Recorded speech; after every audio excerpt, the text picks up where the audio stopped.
Let me turn this off. Is this better? Okay, now they can't see the slides. Is everything? What about now online? Do you hear my voice? Yeah, okay. Can you hear me as well? Can they hear me? Yes, we do.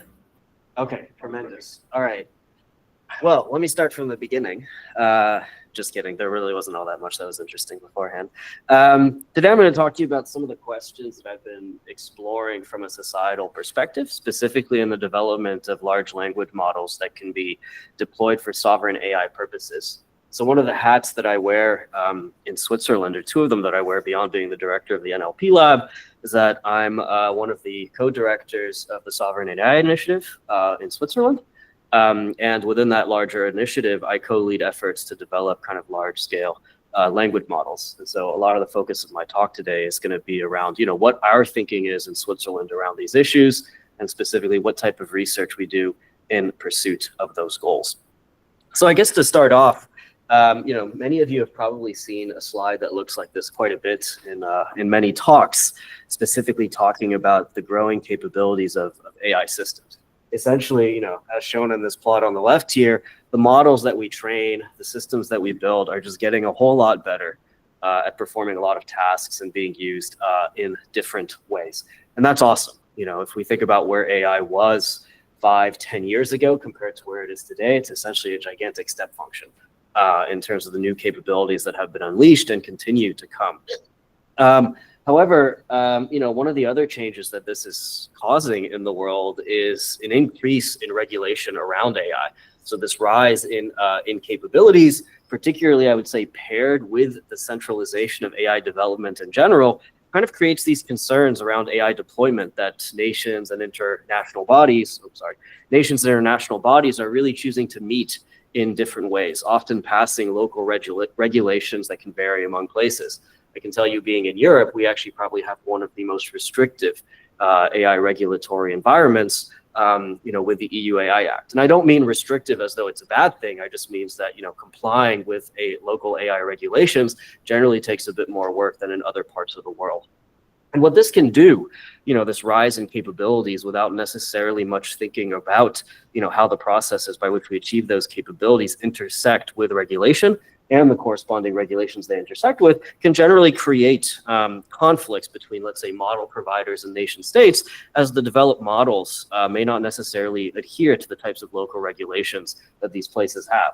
And, we've seen plenty of examples from the early days when ChatGPT was first banned in Italy over privacy concerns, to things that are far more recent, where Meta, for example, won't release its multimodal Llama AI models in the EU because they say the regulatory environment is too unpredictable. There's this type of tension between, what model providers are doing today and the regulations that these local environments are creating. Yes. Just better late than never. Just to mention the house rules again, feel free to ask clarification or short questions in between. I'll walk up with the mic, and online, just raise your hand or type in and I can ask them. And afterwards, bigger questions can be asked afterwards. Yeah, feel free to interrupt, for big questions or small questions every step of the way. I'm fairly agnostic. This tension has generally led to the rise of what I'll call a sovereign AI movement in many places, to actually try to develop and create AI systems that are more aligned with the local cultural and regulatory environments of the nation states where they would be deployed. And so quickly, I'm going to kind of define sovereign AI at a high level as AI systems that are developed, deployed, and governed by a nation state or trusted national institutions, minimizing reliance on foreign entities. And so it essentially would be some sort of AI system or controlled AI environment, where the control of that AI environment remains within the environment where it is deployed as well. And so, a natural question we might ask is, why would we actually want this in the first place? Clearly, if we have every single local environment developing their own AI systems, most of them are probably going to fall far short of what your frontier models can achieve, the ones that are developed by large multinational corporations. And so why would we want something that seems weaker? And well, the answer to this is kind of simple, is that while capabilities may vary, the reality of it is that weaker can be defined differently in many places. There's plenty of places, in fact, where the models that we consider to be the frontier models actually don't behave or perform in ways that are satisfying for the people that actually live in those environments. A classic example of this is representation. At the moment, most model providers are centralized in a few development environments, namely the US and China, with a few exceptions around the world, such as in France. There's a few in the UAE. And the frontier models that are coming out of those locations are quite powerful, but they generally have more of a focus on meeting the economic applications of those environments, rather than being broadly representative of the world. Here in this map, I show you roughly, the 7,000 languages that are spoken throughout the world. Most frontier models are only capable in anywhere between 1 to 100 of those. And typically it kind of tapers off as it reaches that 100 and is completely useless beyond those 100. So I won't pick on any of the companies in particular that design models this way, but I'll just say that with sovereign AI, the aim is for the models to be able to be representative of the unique cultural specificities of the sovereign environments where they would be deployed. Compliance is another reason why you may want a sovereign AI initiative. So, one of the aims of any self-respecting sovereign AI initiative would be to develop systems that are compliant with the local regulations around AI development and deployment. So for more restrictive regulatory settings, such as the one that I live next to, this would promise AI tools that can kind of meet the demands of these different regulatory frameworks. Ultimately, as developers that work in these environments, we might disagree with certain regulations. We might collaborate with political institutions to define them in different ways. We might strive to change some of the ones that are already on the books. But in general, sovereign AI ecosystem should respect and comply with the local regulations of the environment in which it is based. And then finally, a final motivation for sovereign AI would be stability. Since sovereign AI is meant to meet the regulatory standards of certain environments and is specifically tailored to that sovereign environment, it kind of provides this implicit promise that there's going to be at least one stable AI deployment partner, regardless of geopolitical considerations.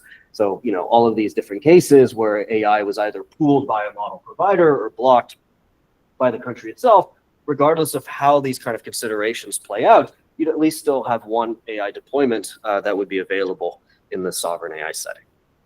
Now, today I'm not going to focus as much on this last one, but what I'm going to do is I'm going to try to tell you how we approach the first two of representation and compliance from the Swiss perspective as we develop sovereign AI tools. So, I guess to start, let me tell you a bit about the motivations of sovereign AI from a Swiss perspective.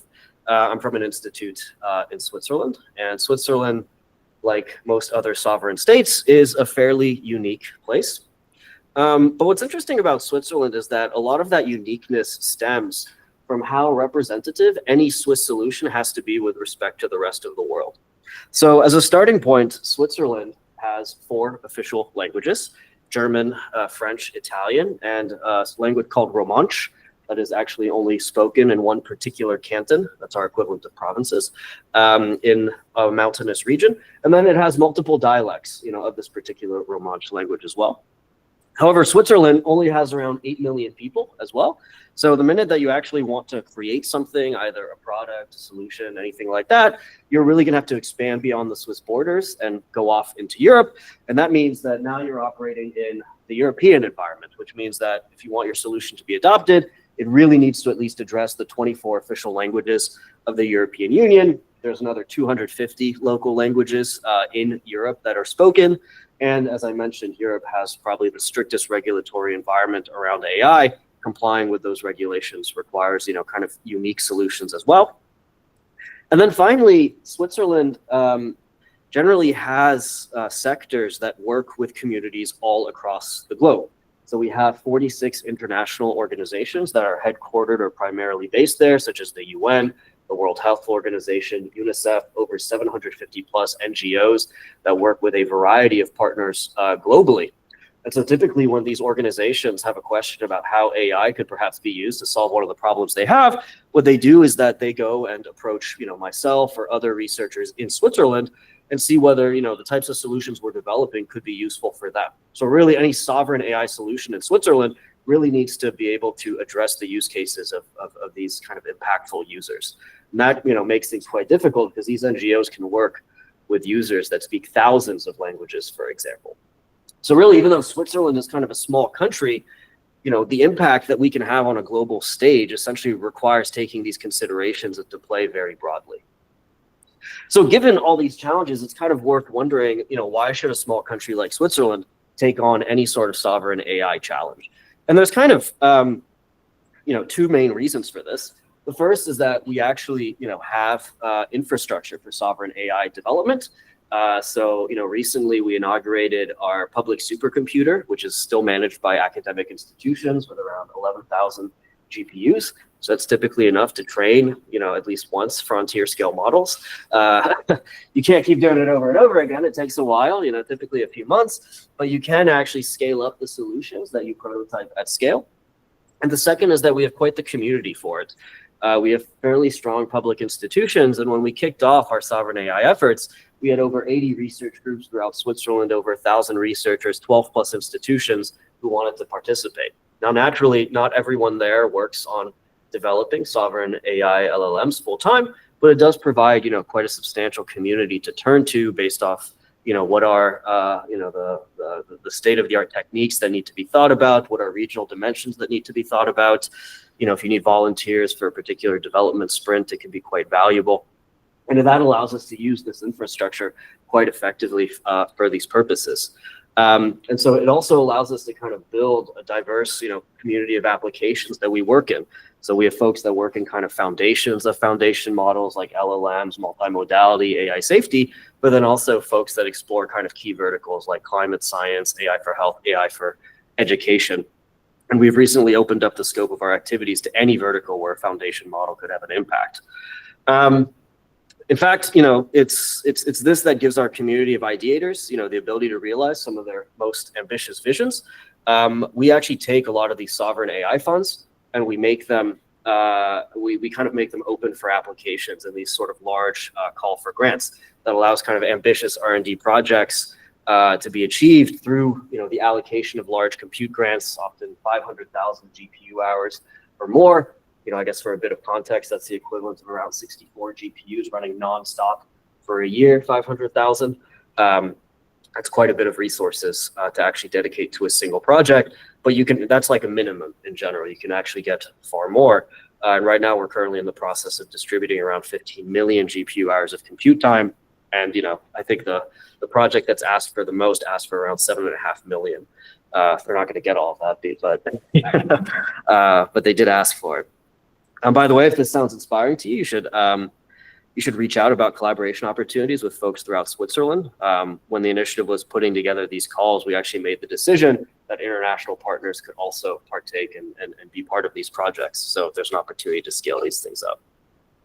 But okay, beyond the sales pitch, what I really want to talk about today is, some of the research that my lab did with others under the umbrella of the Swiss AI initiative. So first, I'll talk about our research in measuring the performance cost of meeting the requirements of more restrictive data compliance environments, specifically some decisions around that we made as we were training LLMs around how to comply with the EU AI Act. And then I'll talk about scaling up multilingual representation in LLMs through multiple pre-training data experiments.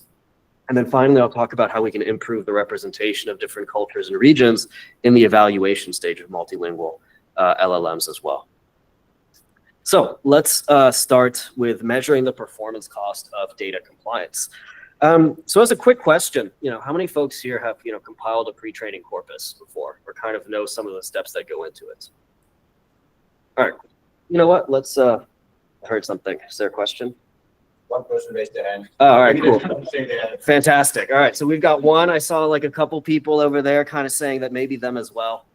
So let me tell you a bit about how we curate very large-scale pre-training data sets for LLMs. Typically, there's kind of one main resource that has a ton of data that's available for this.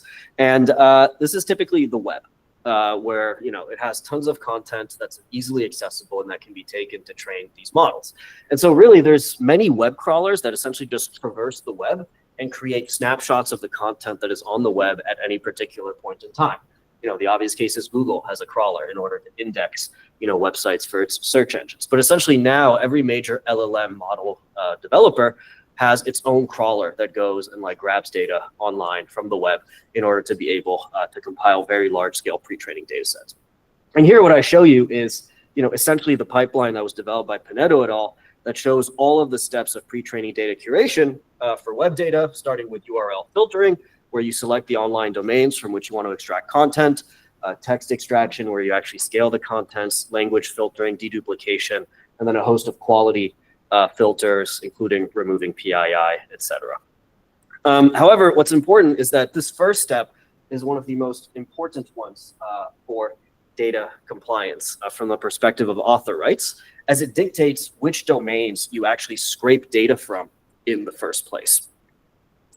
And this step has actually been at the center of a lot of legal questions lately. So many content publishers, when they first put stuff online, didn't originally imagine the particular scenario of LLMs essentially just taking all of their data, training on it, and then potentially being able to regurgitate it afterwards. Typically they allowed crawlers to index their results because they wanted to be, essentially searchable through search engines. They didn't realize that, somebody might train that data to create a copycat machine on top of it. And now they're suing or threatening to sue model providers for training on their content.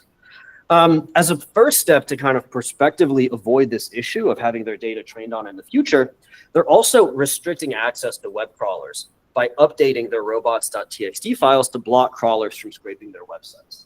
So typically, how do you block a crawler from scraping a website? Well, there's this robots.txt file that's associated with your domain that essentially just has a list of different crawlers that you either block or allow to crawl your data. Now, it's more of a guideline. A crawler can just completely ignore that information. It's not like a hard block, but in theory, best practices are essentially that you shouldn't actually crawl a website that has specifically said that your crawler is not allowed.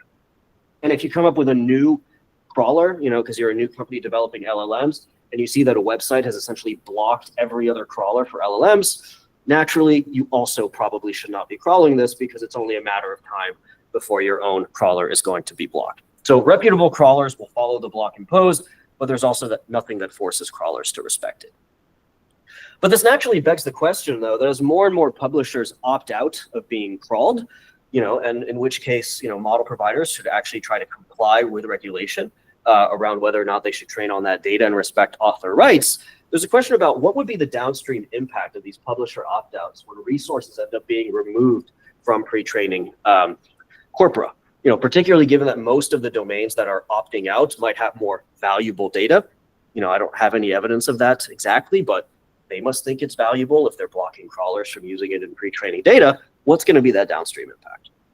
And this is exactly the question that we explored in our recent work on archive, led by Dongyang Fan and some students of mine, along with collaborators Martin Yage and Ignal Schlag. Can actually performance LLMs be ethical by respecting these web crawling opt-outs while still retaining performance? So how do we set this study up? Well, here's the thing about how you actually compile a data set, a pre-training corpus from these web crawlers. Essentially, you take every web crawl that has ever been indexed and snapshotted by these web crawlers. Essentially, they crawl the web every month or so and kind of maintain the snapshots. So Common Crawl has like hundreds of snapshots of the web historically that they now have. And the thing is that many of these historical snapshots might actually contain websites and documents from domains that are now blocked from various crawlers. So if the snapshots go back to 2015, and in 2021, some website decided to block the OpenAI crawler, well, according to, if they started following that OpenAI should not crawl anything, should not use any snapshot from after 2021. It won't even show up in their data set. However, any snapshot before that will still be crawled if they maintained it. So essentially, these earlier snapshots are going to have this issue that they're still going to contain data from domains that have now opted out more recently. So to stimulate a stronger data compliance setting, what we did is that we filtered all of these domains that as of January 2025 have chosen to opt out, and we removed them from all of the historical snapshots. They're not going to be in the snapshots today because they won't have been crawled by Common Crawl, but they'll still be in the historical ones. And when we run this type of filtering on the FineWeb EDU pre-training corpus that was compiled by Hugging Face, what we see is that it essentially leads to an 8% reduction in total token count due to data compliance. So we're essentially throwing away around 400 billion tokens of text by retroactively applying data opt-outs to earlier snapshots in the crawl. And if you kind of look at what gets filtered, it might already be a bit scary to see what is going to be missing from the crawl once you start respecting those opt-outs historically. Something like stack exchange actually goes. So you're going to lose a whole lot of kind of code data and interleave text and code that you had before. You're going to lose BBC, The Guardian, New York Times. So you're going to lose a lot of these kind of like high quality news sources that are in these texts. You're going to lose WebMD and Medical Express and Scientific American. So you're also going to lose kind of these domains associated with perhaps good health data, good scientific data as well. So there's lots of stuff that's going to be removed from your web crawl when you actually try to respect these opt-outs from the perspective of data compliance. And so what we did then is that we wanted to measure what we call the data compliance gap between a compliant and non-compliant trained model. So essentially, if we train a model on a data set that respects these opt-outs versus one that just trains on the crawl as it is today, what would actually be the downstream performance gap for this? And we did this in 2 ways to measure this data compliance gap. The first, which we call M1, is pre-training from scratch using compliant or non-compliant data. And the second one is M2, which starts from a fully compliant checkpoint that respects opt-outs, but then does mid-training, either using compliant or non-compliant data. And the idea behind this mid-training stage is that you might pre-train a model up until a certain point on purely compliant data, but then actually, for high-quality data at the subsequent point, might be willing to compensate the data providers or the content providers in order to get higher quality data for pre-training. So typically, you might start from a model that's completely pre-trained on compliant data, but then want to see how it diverges afterwards. And in general, what we find is that at least at small scale, so pre-training models that are around 1.5 billion parameters on 100 billion tokens on open data doesn't really impact general knowledge understanding. So across all of these different benchmarks, including MMLU, things like ARC, CSQA, Pika, Sika, so kind of fairly common benchmarks for evaluating language models in zero-shot and few-shot settings, we actually don't measure a fairly large data compliant gap at all. So at the pre-training stage, at the very least, at this kind of at this scale, we haven't measured a data compliance gap yet. But right now, we're essentially taking this experiment further to go beyond it. Yeah. Just a quick question. Which models did you train? Which models? Yeah. Well, so these models are kind of trained from scratch, but it's a llama style architecture. Okay. Yeah, it's a llama style architecture, roughly 1.5 billion parameters. The activation functions have been changed a bit based off other experiments that we did. But in general, it looks a lot like the llama 3 time-lived models. And so right now we're actually scaling this up to try to, go to 1 trillion tokens and potentially further in order to see whether the gap appears with even more training. And the one reason for this is that when we looked at what happens if we reintroduce non-compliant data after pre-training, we did start to see some deviations in certain particular domains.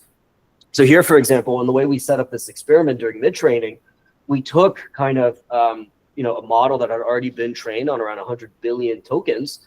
And then we reintroduced kind of domain-specific non-compliant data, either from the news domain, New York Times to BBC, from the health domain, WebMD, from Map and Science, from Stack Overflow and Scientific Express. And what we can see then is that when compared with a model that kind of continues training on tokens from the compliant corpus, we start to see at around 1 trillion tokens of training that there is actually a bit of a compliance gap that emerges, particularly in the medical field.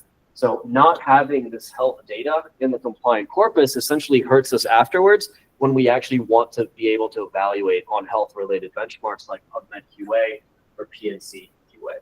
So generally, at least for medical domain data, when we reintroduce it at a later stage of training, there is actually a data compliance gap that emerges there. And so that's the cost of actually continuing to train on compliant data. And this is actually quite promising because it means that there could be a way of trying to figure out how to compensate content publishers in the future for the data that they actually put online and that are used for training these LLMs. So takeaways from this part of the talk, essentially, we conceptualize the data compliance gap, which measures loss in performance from respecting author rights and copyright in web crawls. And what we generally find right now at small scale is that there's this minimal data compliance gap when we retroactively apply publisher web crawling opt-outs on pre-training data.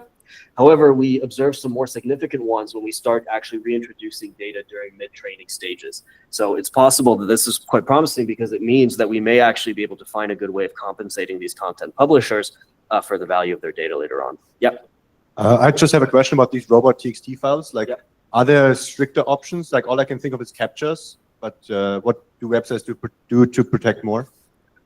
Yeah, that's a good question. I mean, in general, it's a trade-off, right? Because there are plenty of positive applications of web crawlers. So you could, for example, try to, for example, try to apply captchas to any domain that you don't recognize, and then, have a whitelist of potential domains from which you're receiving a request. But, naturally, this could cause, a host of issues. I'm sure that you've, played around with cookies before and having to reject cookies or needing to do captchas through VPNs, things like that. You get some very awkward dynamics, let's say, if you actually try to put like hard rules on who can get to your content. You also don't want to create a bad experience for your normal users from doing this as well. So there's kind of a balance that has to be drawn for how difficult you make it to get your content in the first place versus, how to stop people from actually crawling your resources. Makes sense, yeah. Cool. So moving on from data compliance, let's talk about multilingual data construction. And so, as I mentioned, Switzerland is kind of a unique multilingual place, just based off the fact that it has 4 official languages. It sits pretty much right at the center of Europe, which also has kind of far more official languages, 24 more in the EU, and more than 250 local languages throughout Europe. And then it's really international, with over 46 international organizations, over 750 NGOs that are kind of leading humanitarian institutions for working with stakeholders across the globe. So any kind of Swiss sovereign AI solution is really going to have to try and represent as many of these languages as possible. And so, that meant that our goal, in terms of multilinguality for sovereign AI in Switzerland, turned from, how do we represent the 4 official languages of the country to how should we actually try to intentionally train to represent as many global languages as possible. And this, is actually quite a challenging problem because, there's essentially 2 challenges that come from it. The first is, how do you actually reliably identify many languages in web data? And second, if you include many different languages in a pre-training corpus, do you risk that they may end up interfering with each other, essentially, and the model's ability to learn about any language if it doesn't have enough capacity to co-encode all of these?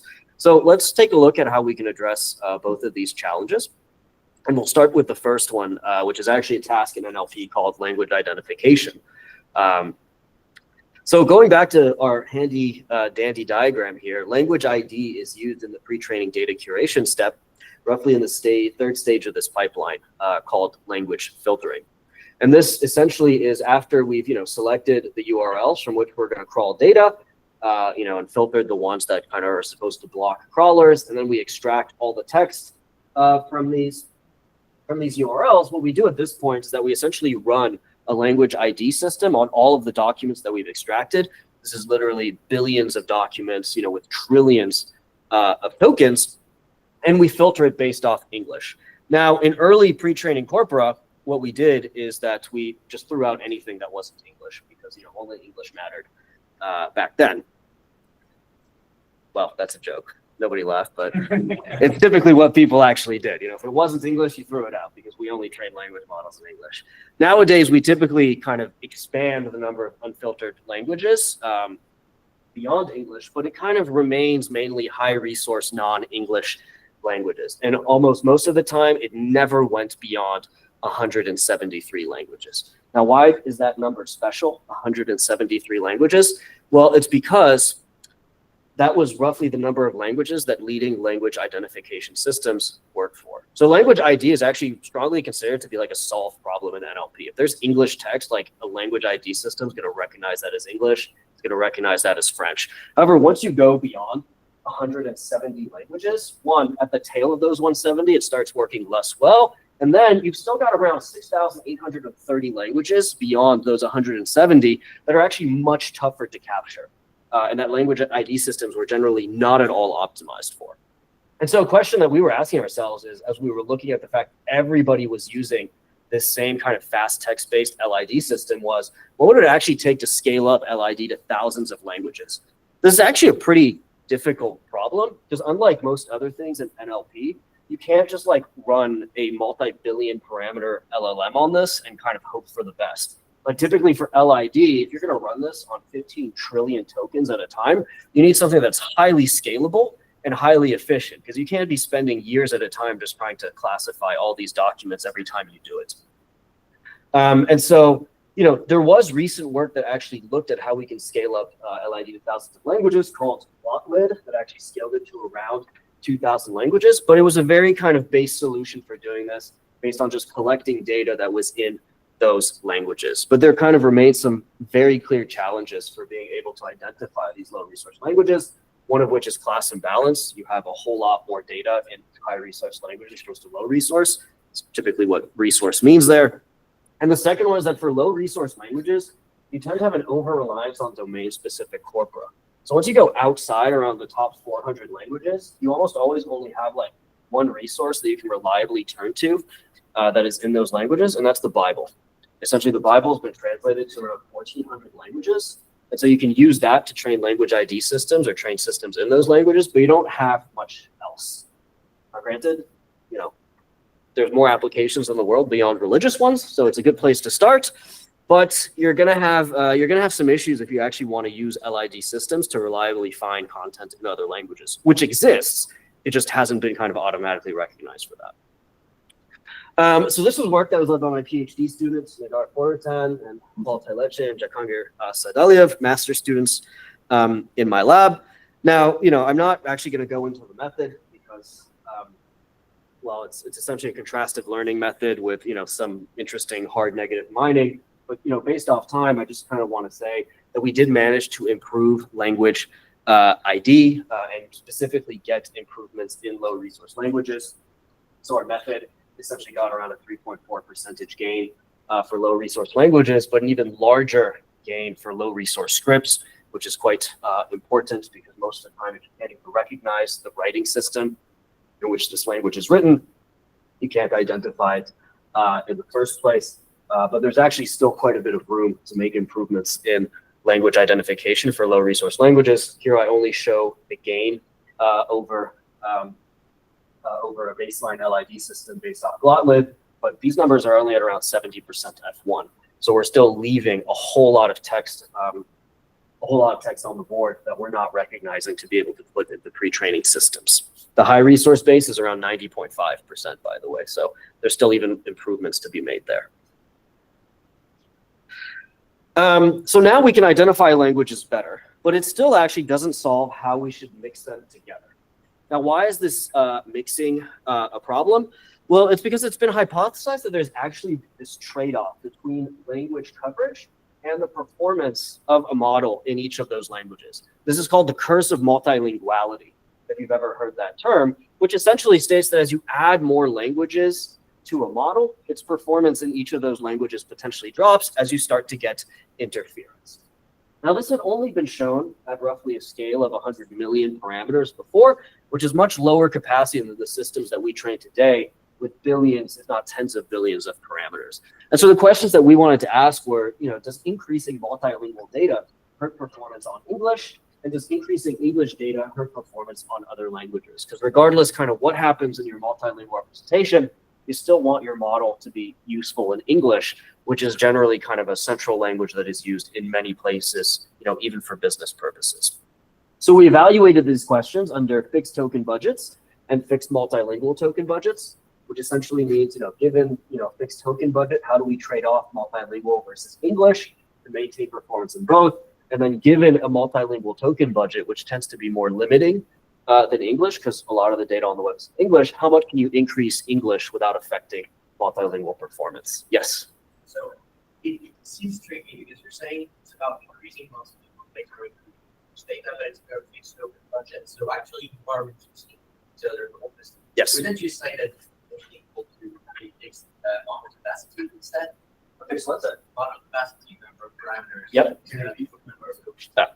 Yeah, so the question is essentially, wouldn't it be better to also have a fixed model capacity on which you could, essentially just increase the token budget across the board? And essentially, this is what we did, at least at small scale. We trained 3 billion parameter models, and we used 100 languages and 100 billion tokens, either in the fixed token budget or 100 billion multilingual tokens in the fixed multilingual budget. And then we increased the ratio of English in this case to see what would be the overall performance then of the model in both the multilingual languages and the English language. And what we generally see is that, in fixed total data budgets, there is this trade-off. So if you're limiting the total amount of data that you have, within a particular model capacity, you are going to start to see negative interactions between those different languages. So as we kind of increase English to kind of 90% of the total token budget, we see that the multilingual loss tends to start going up considerably. But before then, it stays actually pretty fixed. But then if we actually have a fixed multilingual data budget of around 100 billion tokens, as we keep increasing English to go from anywhere from 0 to 60%, we typically see that multilingual doesn't change very much. So overall, as long as we have a certain number of multilingual tokens, we can vary English as much as possible without affecting the overall performance in multilingual languages. And this, as I mentioned, is quite important because we tend to have a lot more English data available. So the question we're really asking is, given this limited amount of multilingual data that we have, how much English data can we, put into the system in order to keep English performance high without, lowering, our performance in the multilingual setting, which is ultimately where some of the most important applications of this model just a quick question. Is this consistent with the literature in machine translation, where we've seen this no language left behind, 200 languages trained together for building a machine translation system? Do we see such effect there as well, where languages interfere and we have this kind of negative effect of one language on another? So I don't remember the exact conclusions of no language left behind, but I do remember the conclusions of folks that looked at the curse of multilinguality, specifically for pre-trained encoder models. And what they found is that without kind of modeling interventions to try to individually represent different languages, there was a drop in performance across individual languages as you put more of them inside the model. I'd have to check for the literature in machine translation. My default assumption is that generally on the encoder side, I would imagine that, more languages wouldn't necessarily interfere all that much because you could learn shared representations between languages. However, if you have a shared decoder where you actually need to be able to generate, full sequences of tokens, I would imagine that no interventions to try to disentangle different languages would have a negative effect. But that's an intuition. I'd need to look at the NNLB exact results to give a better response. Sure, thank you. So, one of the shortcomings of this experiment is that it's actually only over around 100 languages, while I'm, want to talk about thousands of languages. But, one of the things that we're doing right now is that we are kind of rerunning these experiments in 2,000 languages. And what we saw is that it generally has similar trends, even for a very large number of languages as well. And so, these results actually gave us confidence to be quite aggressive in our multilingual data mixture for training large language models. And so based off these findings, we actually ended up training, 1.5 billion, 3 billion, and 8B models, on around 1,400 languages that we could get from web crawl based off our LID systems. And here I'm showing you some results after training these models for around 4.5 trillion tokens. So the models for ours are called these apparatus models, and that's this purple one up here, this dashed orange one over here, and this red one over here. The red one is 1.5 billion parameters. The dashed one is 3 billion parameters, and the violet one is 8 billion parameters. And what we see is that after around 4.5 trillion training tokens, we can generally see that our English performance is holding rather steady on HelloSwag. This is the HelloSwag benchmark, which is close to OLMO 2, which is actually only English data as well. Importantly, at this point, after 4.5 roughly training tokens, the OLMO 2 model has only seen English at this point because it was trained on only English data, while we used a 60% English, 40% multilingual mix. So we've actually seen it closer to around 2.8 trillion English tokens, but we're roughly holding steady with Olmo at this point. However, naturally on in the multilingual setting, Olmo is down here close to random performance because it incidentally sees some non-English data sometimes, but we are essentially performing much better because we actually have multilingual capabilities. So we were able to essentially increase multilingual capabilities drastically without negatively affecting English too much, at least on certain benchmarks. There's a lot of details related to these models as well, beyond just data mixture. So, it's tough to run a completely kind of, it's tough to make complete causal conclusions, based only on these things. But we find it to be quite promising for being able to create better multilingual models. So these models should come out this summer, so be on the lookout for them. So yeah, takeaways, I guess, from this part is that when we actually want to create multilingual models, it requires creating multilingual pre-training data. And that requires thinking about how we can expand language representation while not, falling to the curse of multilinguality. And the way we did this is that we developed new contrastive learning methods to improve language ID. And then also, we ran many multilingual pre-training data experiments to actually see what would be the effect of English performance from drastically increasing the multilingual data budget. And, I think I showed you some pretty promising results on the previous slide, and at 1.5B, 3B, and 8B scale. And actually that made us confident enough to kind of keep using these same pre-training mixtures to scale up to 70 billion parameters on around 2,000 GPUs. And that model is now trained for around close to 2 trillion tokens at this point. So that one should be coming out in a few months. And we're quite excited about it because, while there's been a lot of work in small scale models around 8B, 3B scale, I don't think there's any kind of 70B scale model that's been released with complete open data, complete open source that is strong, that is data compliant and also strongly multilingual. So things are progressing rather well in terms of the loss curve of this model, and it's respecting a pretty restrictive data compliance setting, and it's quite multilingual. So hopefully that'll be out by the end of the summer, and it would be very, very exciting. Yeah. Yeah. I mean, it's a short question. I just want to know what languages it is. Did you mention that earlier? Was it the Swiss there's one? around 1,400 languages, so I probably can't list them all out right now, but but it'll be released as part of the model card. Naturally, which languages ended up being in the pre-training mixture. By the way, if you're interested, in these topics, we are hiring engineers. We take on visiting students. We take on PhD students and postdocs. So feel free to reach out to me or to my co-leads, Martin Yagi or Imanol Schlag. We'd love to talk to folks that are interested in this area. Okay, so finally, in this last part of the talk, I've told you some cool things about how we're, changing data collection procedures to make these models more compliant and more representative. But naturally, a big part of actually developing systems that are more representative in this way requires good evaluations that actually test that representativeness. And right now, I kind of want to talk to you, quite quickly in the last part of this talk about how, some of our work also focuses on expanding the current paradigms of multilingual evaluation to be more inclusive of underrepresented cultures and countries. So how many folks here have worked in multilingual evaluation before? A bit, a few people.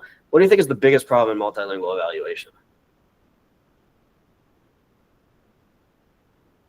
Well, let me show you a quick example of some multilingual evaluations that are often used in LLMs. Let's see that by the end of these examples, whether you can kind of recognize a particular issue. This is actually one of the leading data sets for multilingual evaluation. It was released by OpenAI, and essentially it has 14 languages. They took the MMLU data set and they used translators to translate it into 14 other languages. They made it quite useful for being able to compare models.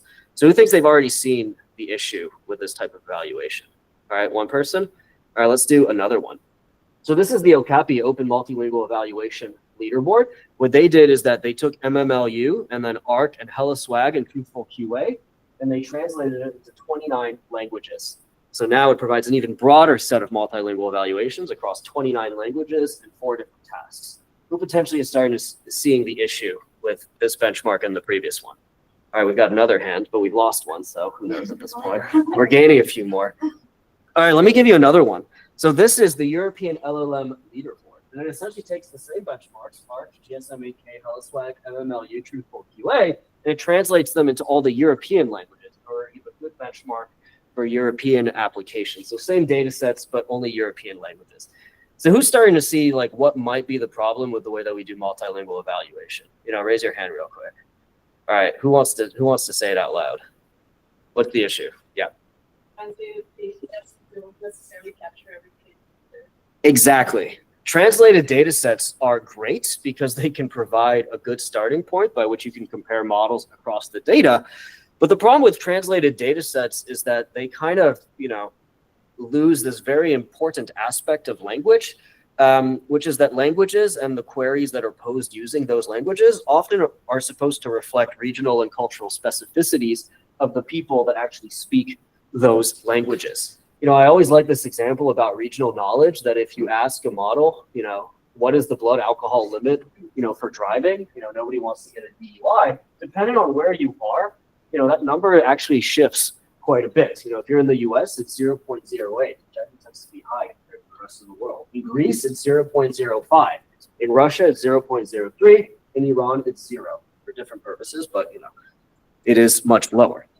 So as a result, naturally, if you're going to ask this question in one particular language, well, it's going to be a bit problematic if you get the wrong number back from the LLM because it was only evaluated using translated benchmarks, and that's the milestone that people compared against.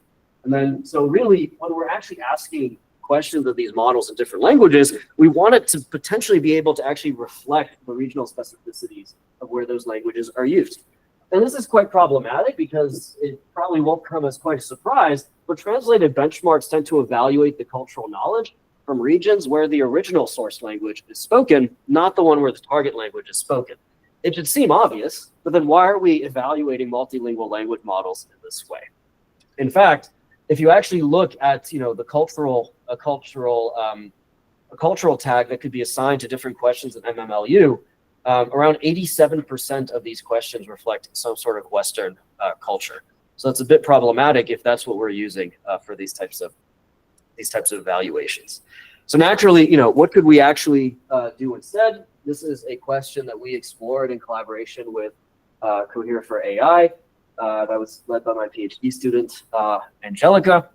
But the idea behind Include is that we should actually go and collect local resources to compile evaluation data for multilingual language models. So we worked with native speakers to actually collect around 200,000 multiple choice QA questions from regional, academic, professional certification, and occupational license exams. So these are things like the bar exam, the law, teachers exams, medical licensing exams, a whole bunch of academic topics that tend to be a bit more regional, such as arts and humanities and business and commerce. And we ended up getting data in around 44 languages from over 750 exam sources representing 15 scripts and over 60 professional academic fields. So this is a big benchmark of purely locally sourced exams in many languages. I'll kind of skip the follow-up details, but we evaluated it in many different ways, using an in-language prompt, using an English prompt, but specifically telling it to answer in this other language, providing a regional instruction such as consider cultural and linguistic nuances specific to a country. We tested most models in a 5-shot setting, and generally what we find is that models tend to perform worse on evaluations of regional knowledge compared to the types of results they were getting for these translated MMLU benchmarks. So this can kind of be viewed as an MMLU style benchmark of regional knowledge in each of these languages, and models tend to perform a lot worse than how they did on the translated versions. There's a few other findings in the paper, so if you're interested, I would encourage you to check it out. But one that I really want to focus on, because I think it's the most interesting and kind of validates why we would want to do this in the first place. We ran a study where we looked across many languages at how well a model did on a history examination that corresponded to regional knowledge. So, for example, in Armenian, you may have an Armenian history exam. In Azerbaijani, you may have an Azerbaijan history exam. In Belarusian, a Belarus history exam. And then oftentimes these same languages have an exam that more so evaluates like global knowledge. So maybe they have a class on like world history or on European history as well. And what we did is in each of these languages, we compared the performance of the model on these different examinations. And what we find is that pretty much across the board, the model always does better on the global history examination as opposed to the regional history examination. And for us, this is kind of a prime motivator for why we should be collecting these regional knowledge resources. Yep. Thanks. I was wondering, how do you make the numbers comparable? Because they're about different subject matters, but it seems like the numbers for the global is different per language. So is there a way you match them in some way? Yeah, so that's a great question. So one thing to remember is that for the global, it's not the same exam. It's not kind of translated. It's just that, there was a world history exam, from Armenia or from, China that we could specifically identify as the global history exam. And then there was a regional history exam. So you can't compare across languages here. To be honest, you can't even really compare all that well within the same language because it's a different examination. But what we do know is that for kind of a comparable history exam, typically taken from the same source, like a high school or university curriculum, the model typically does way better in the global versus regional one. And that's the comparison that we're making here.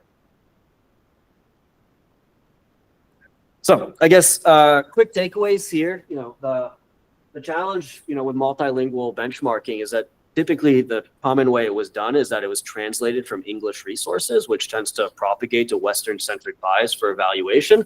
That might work up until a certain point if you just want to see how well models can understand language. But these days, our evaluations aren't really about understanding language. They're about understanding knowledge, understanding reasoning, far more complex behaviors. And at that point, propagating this Western-centric bias can actually be counterproductive, for expanding multilingual representation. And so what we did is that we compiled Include, which is a novel benchmark of around 200,000 questions now that were specifically taken from locally sourced exams. And what we find is that there's actually considerable room for improvement in even high resource languages for multilingual regional knowledge understanding. And one of the things I'm particularly excited about is that, recently in the new Quen 3 release, which I think came out like 2 or 3 days ago, Include was actually, one of the benchmarks that they evaluated on, including MMMLU. So it shows that standards are actually changing in this space. I was particularly excited that they reported it, even though their model wasn't the best one on it. That's always takes a certain amount of courage to admit that you're not the best in a particular area. But so hopefully it causes other people to actually care about the regional performance of their models in different languages. And naturally, as a next step, we're really interested in growing the number of languages, the number of regions that we're working with. So, our original benchmark, I would say, was probably more highly focused on European and Asian languages, just because that's where, our opportunistic approach to this collection took us. But we've been really focusing on collecting more African and South American languages and language regions in the subsequent stage. And so we'll release a V2 of this benchmark sometime this summer that expands the coverage of language regions considerably.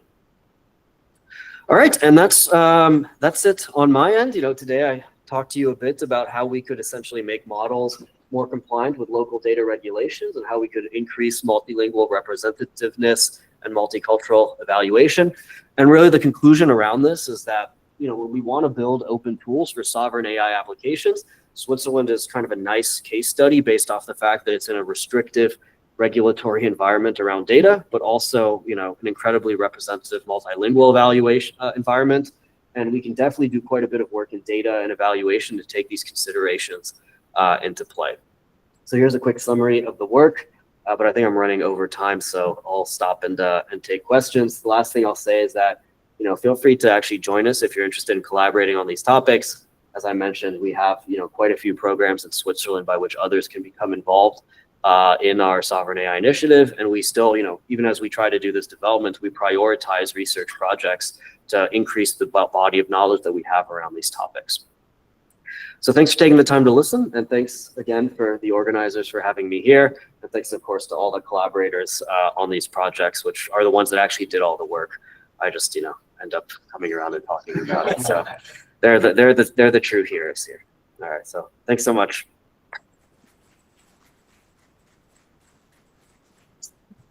Yeah, great talk, Anton. Thanks for the inspiring research and seeing that Switzerland is taking it this far. If you have any questions, you can ask them now. I'll pass on the mic or online. As I said, there's already one question actually. But yeah, I'll start here in person. I Hi, thanks for me as well. It was a very fascinating talk.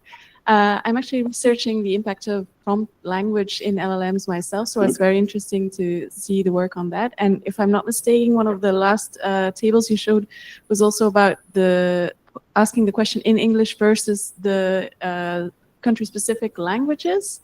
And I didn't get enough time to look at it, so I was wondering. Yeah, I if kind you of zoomed could- through it, didn't I? Is there a question? So just generally, it doesn't seem like asking the question in the language, in the country-specific language leads to better performance consistently, if I'm not mistaken, right? Yeah, no, in fact, overall, an English prompt tends to do better than an in-language prompt. It's really minute. It's a difference of, I think, 0.5 percentage point on average across all of the models. There were some models where there was a bigger difference. So, for example, Llama 3.1 typically does better with the in-language prompt as opposed to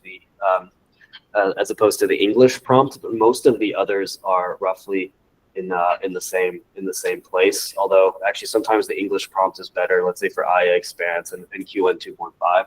I'll give credit to GPT 4.0. Makes no difference there, roughly between the two, which should generally be a positive sign. And then for the smaller 7B models, there's typically not a huge difference as well, except for IA. Expand typically does better with the English prompts. Thank you.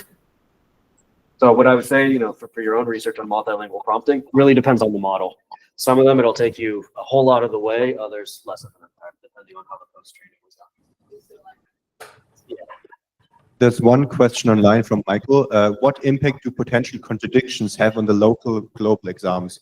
E.g., I assume the Belarusian local and global exam would have a very different view of current and past history, such as when World War II started, than most everyone else. Yeah, that's a great question. I mean, I would say that within the country, this is why global exams are kind of an interesting case study, and why we can't, kind of compare between languages and global exams. Global exams are still regionally grounded. We can talk about a world history class that is supposed to represent the world, but world history is not mathematics. It's not, physics. World history is still going to have cultural perspectives baked into it based off the place where it is taught. And so as a result, you kind of have to take that into account as you read these numbers, and you still have to collect a wide variety of world history exams in each of these different places. But I wouldn't necessarily say that specifically saying that one is global and one is regional will lead to kind of a different view on history in the same place, because both of them actually have this regional characteristic associated with it. Yeah, Jackie. Yeah, thanks so much for this interesting talk. So I think in your talk, you use words like sovereign and democratizing and also multilingual.